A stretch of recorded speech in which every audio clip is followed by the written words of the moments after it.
Here comes Michel Petit. To Coffey. Tocchet trailing. There's the pass to Tocchet. Shoots. Rebound. And Herbe equal on both challenges.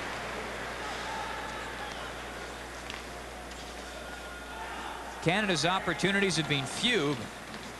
Give Arthur Herbe a lot of credit. He hasn't really been in this game and has come up with big stops. Fleury drills one in, and Herbe makes another one. And Fleury charged the net. And right at Herbe, and of course Tocchet was right behind him.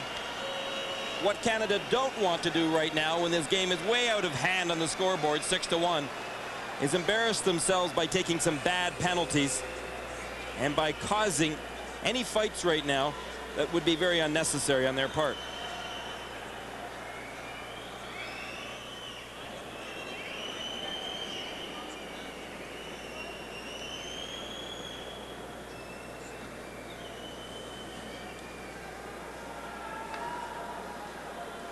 Well, after the waltzing is all over with, I think Team Canada and the Soviets will probably both have a man going to the penalty box. Fleury went at Gusarov, and his stick was high, and he got knocked off balance, and when he came down, his stick actually hit Herbe, and that's what started this whole scrum.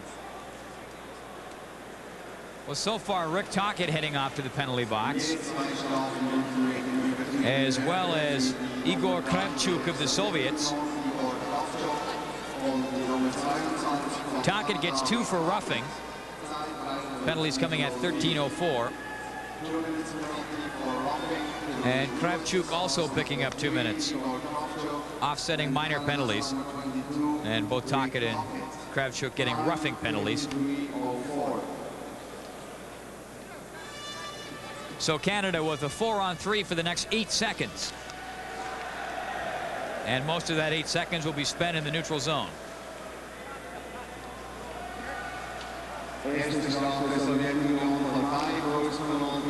Teams back at even strength. Here comes McCowan. Shoots. Oh. Herbe got a piece of that, but it went right through the other side and somehow just missed going into the net.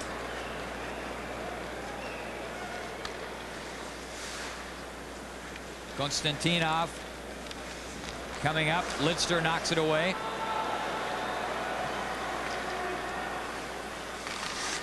Bellows turned to tee it up, and Konstantinov was right there.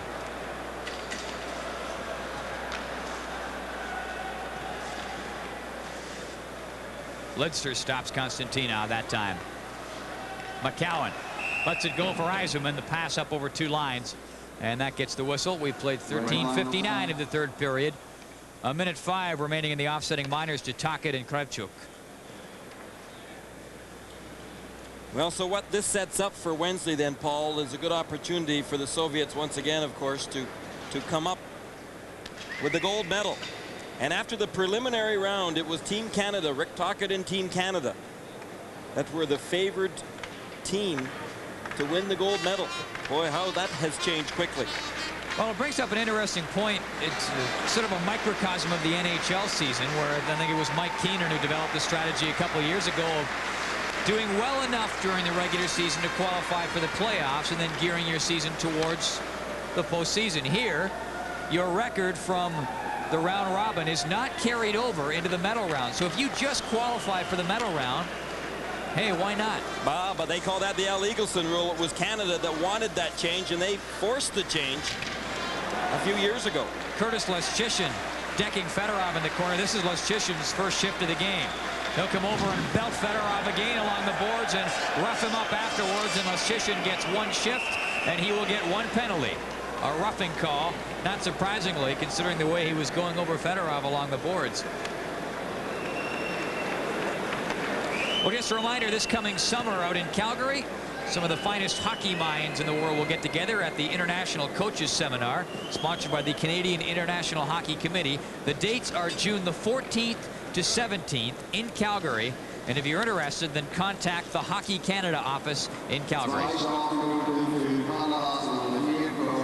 Curtis Leschyshyn off for roughing at 14:40. And the Soviets will have a 4-on-3 man advantage for 24 seconds. Curtis Lucian played in the pre-tournament games last year for Team Canada, but did not make the final cut.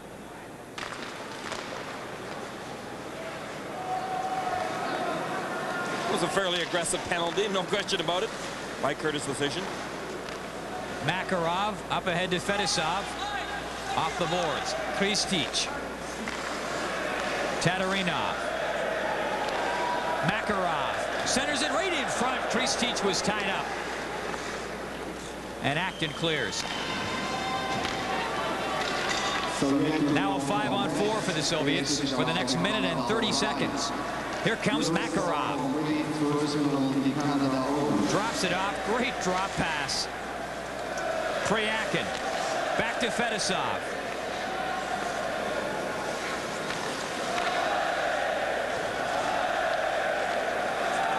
Rick Tocchet breaking it up. Acton bursts up the middle. There's the pass, and Acton not quite enough to pull away from Fedosov. Well, Fedosov wasn't quite close enough for Acton to be able to draw that penalty either, and he tried hard to take a little dive right there, but Dag Olsen wasn't going to fall for it.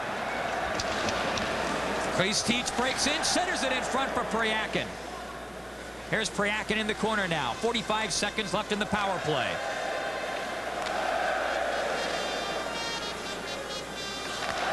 Makarov.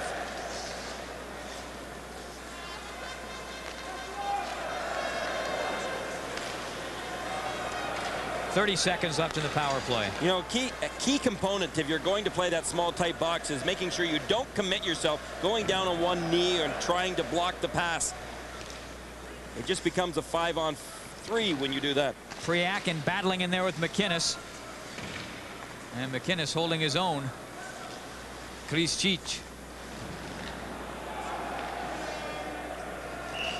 And the puck cleared up over the boards and out of play along the far side with 2 seconds left in the man advantage for the Soviets. Al McInnes just gave one of the Soviet players a pretty rough ride going along the bench. And it was Kristich that he nailed heavily right along the hash marks on the boards. And Kristich limped a little bit going to the bench. Tikhonov's pretty cool and calm right now. He should be. 6-1 lead for the Soviets. It's a little over 3 minutes left in this game. Teams back at even strength. Kravchuk losing it. Gilmore all set to take off. Craven will carry it in. And a penalty coming up against the Soviets. And things start to grind slower and slower. 6-1, the Soviets lead Team Canada. You're watching the World Hockey Championships on TSN. There is a shoe that truly is special. It's found in a place where your satisfaction is guaranteed. It's a shoe that can give you the advantage. It's technically advanced. It's a shoe engineered to take it. It delivers a message. It's designed for optimum performance. It's a Nike from National Sports Center, where your fun starts with us. Guaranteed. Team Canada on the power play. Gilmore works it in, shoots. Herbe the stop. And Gilmore takes another poke at it. Bellows there too.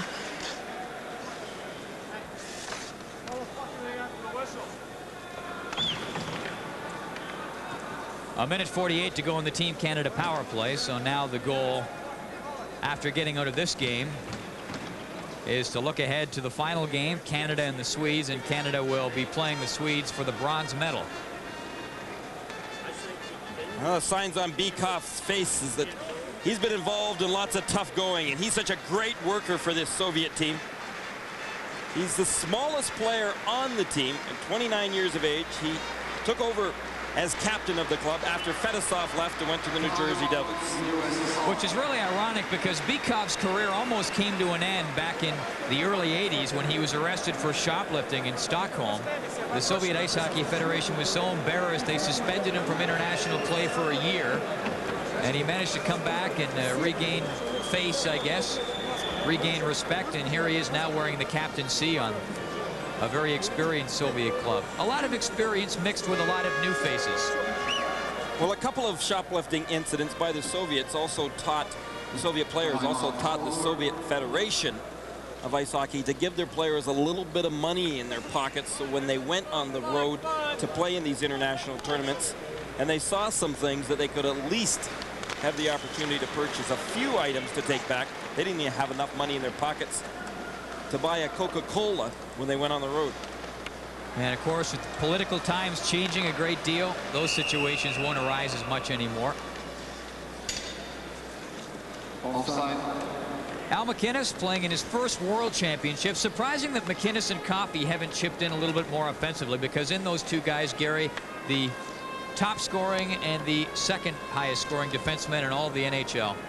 Well, it's disappointing for Al MacInnis as well as the rest of the Calgary Flames players. The reason being, they were hoping to get rid of that nasty taste they had in their mouth after being defeated by the LA Kings, and this was their opportunity. And now they're facing another drubbing. A minute 25 left in the power play for Team Canada. Paul Coffey back to get it. Here's Yzerman, offside. Offside. Had the NHL season been over, and could you have hand-picked two defensemen to bring over, I'll bet you that you'd have probably taken Coffey and MacInnis. No, there's absolutely no question about that. They're great players, and you need them in international play. But you also need to round them out with having some good, solid defensive defensemen. And again, Dave King doesn't have that luxury of choosing from all 21 teams. You'd have Mario Lemieux, and well, other than the fact that he's injured, you could have had Mario Lemieux here. You would have had Wayne Gretzky, of course, and others. It would have rounded out this Canadian team very well, but that's the problem with the World Championships as far as Team Canada goes. Canada Cup, however, is a different story. Next Canada Cup, 1991. 50 seconds left in the power play for Canada. McCowan going for the net. Couldn't quite click, and Malahov drills it around the boards and out. Just under 2 minutes to go in the game. 40 seconds left in the man advantage for Team Canada. Soviets lead 6-1. And Canada destined to play for the bronze medal in their final round robin. Make that medal round game coming up against the Swedes. Cullen shoots high and wide and back up behind the play at the blue line. Rick Tocchet getting tangled up and delivering a two-hander on one of the Soviets.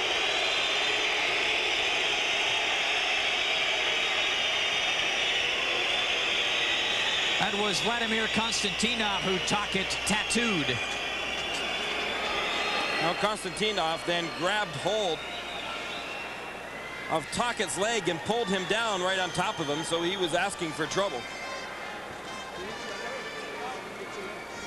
Tocchet just took the helmet right off him and threw it down. Holy fuck!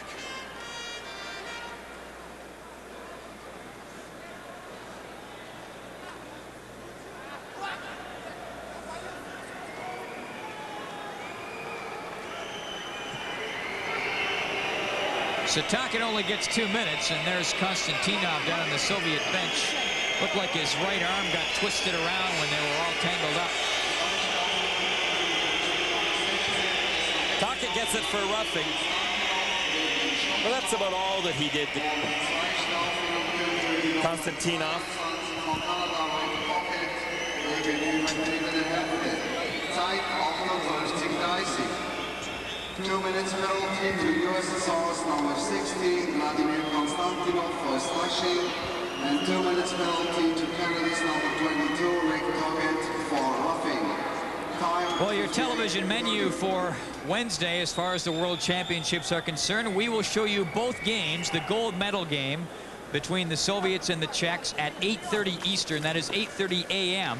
So you can have breakfast at the World Championships, and then at noon we will watch Team Canada play Sweden for the bronze medal. And the funny thing is, the ironic thing is, Gary, that heading into the medal round, Canada and the Swedes both odds-on favorites to win this thing. The Soviets and Czechs outside shots. Well, guess what? Yeah, guess what? It's right. All of a sudden, the Czechs and the Soviets are going to square off, and they're both good hockey clubs. Boy, the Czechs really showed their abilities to come back in today's game. MacInnis shoots.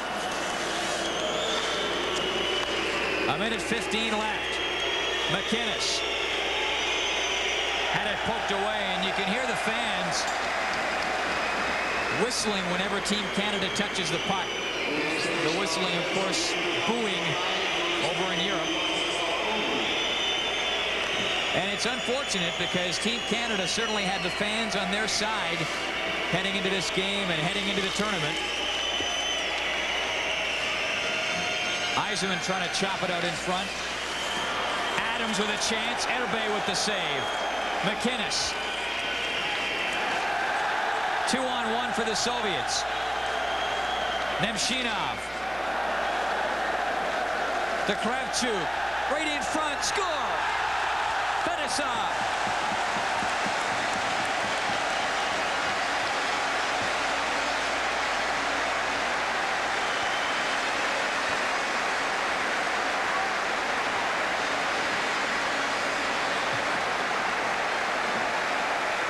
A 2-on-1 quickly turned in to a 4-on-3, and Fedosov was the trailer coming up, and he does that as well as, or better than anyone in hockey.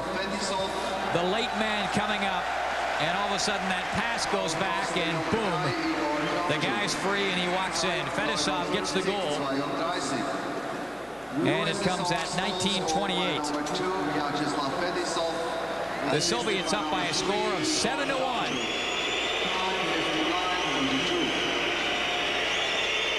McCowan dumping it in for Team Canada. 15 seconds to go.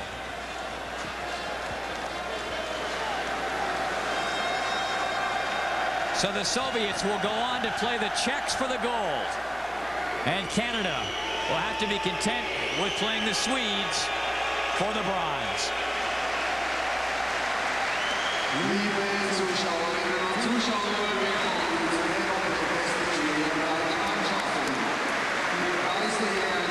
And once again, Viktor Tikhonov will take his club into a game gunning for the World Hockey Championship. This is his 10th World Championship. And say what you want about the way he gets along or doesn't get along with his players. He is a brilliant coach. To cop the cliche, the record speaks for itself. 7-1 the final score. The Soviets scored 4 goals on 9 shots back in the first period. And that was really about it. Canada got 1 in the second, and the Soviets pumping home 3 more in the third period just to punctuate a great victory. 7-1 the final score. And now the announcement of the players at the game for both the Soviets and Team Canada. And take your pick for the Soviets. And for Canada, well, I wouldn't want to be the guy picking.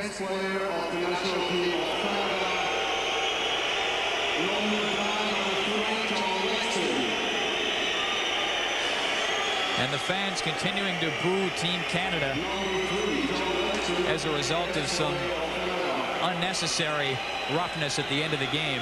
In particular, Rick Tocchet, who took a chop at the fine Soviet defenseman Vladimir Konstantinov.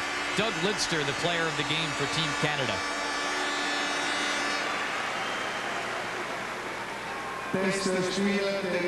Now for the Soviets. Best player of the national team of the Soviet Union, number 8, Mikhail Tatarinov, who scored the first Soviet goal in the game at 1:40. And that started the onslaught.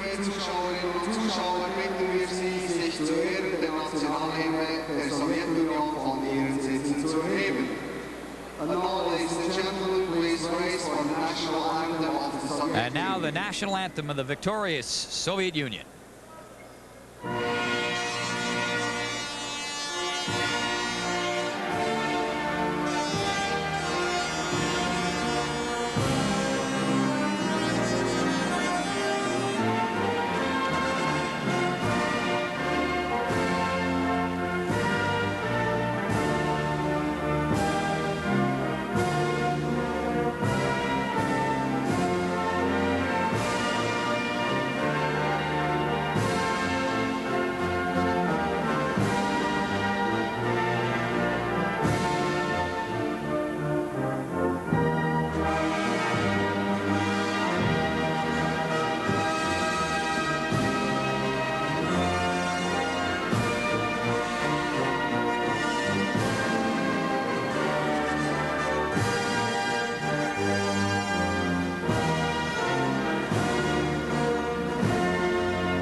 The final score, the Soviets 7 and Team Canada 1. You are watching the World Hockey Championships live from Bern, Switzerland.